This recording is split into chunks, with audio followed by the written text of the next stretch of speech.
इस सफेद संगमरमर की खूबसूरती को देखकर हम सब एक पल के लिए रुक जाते हैं। लेकिन बहुत कम लोग ये सवाल करते हैं, क्या इस खूबसूरती ने किसी को सच में खुश किया था? रात के सन्नाटे में जब चारों तरफ खामोशी होती है, ताजमहल जैसे खुद बोलने लगता है। ये इमारत सिर्फ मोहब्बत की कहानी नहीं है, ये वक्त के सामने रखा गया एक खामोश सवाल है। जहां खूबसूरती के भीतर भी छुपी होती है एक अनकही पीड़ा। आज फन फैमिली टून पर हम इतिहास नहीं पढ़ेंगे, आज हम सुनेंगे उस दर्द, उस वादे और उस प्यार की आवाज। आज हम सुनेंगे ताजमहल की असली कहानी। ये कहानी शुरू होती है उस दौर में जब मुगल साम्राज्य अपनी सबसे मजबूत हालत में था।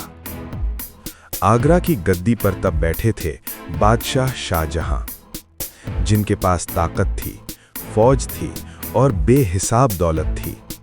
लेकिन इस विशाल सल्तनत के बीच भी उनकी जिंदगी की सबसे बड़ी ताकत कोई हथियार नहीं था।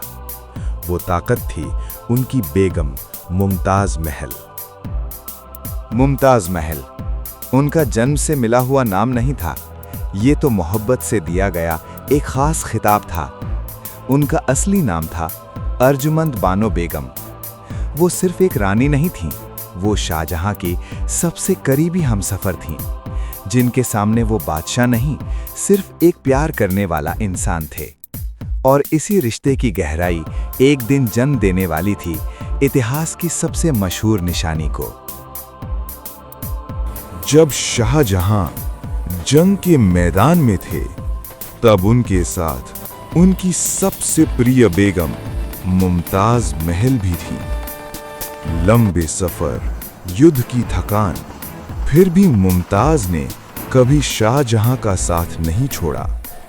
उसी वक्त वो गर्भवती थीं, अपने 14वें बच्चे के साथ। जंग के शिविर में ही बच्चे को जन्म देते वक्त मुमताज का शरीर धीरे धीरे टूट गया। आखिरी लम्हों में उन्होंने शाहजहां का हाथ थामा और एक विनती की, मेरे बाद किसी और औरत को अपने दिल में जगह मत देना। और इसी वादे के साथ मुमताज महल इस दुनिया को हमेशा के लिए अलविदा कह गईं। मुमताज के जाने के बाद शाहजहां की जिंदगी जैसे थम गई, लेकिन मोहब्बत कभी नहीं रुकी। उन्होंने फैसला किया, ये प्यार अब पत्थरों के भीतर जिंदा रहेगा। यमुना नदी के किनारे एक विशाल जमीन चुनी गई, जहां आसमान को छूने वाली एक याद खड़ी होनी थी। हजारों कलाकार, कारीगर और मिस्त्री देश विदेश से बुलाए गए। राजस्थान से आया सफेद संगमरमर और दूर देश फारस से आए कीमती पत्थर। ये निर्माण न दिनों में पूरा हुआ, न सालों में, बल्कि दशकों तक चलता रहा।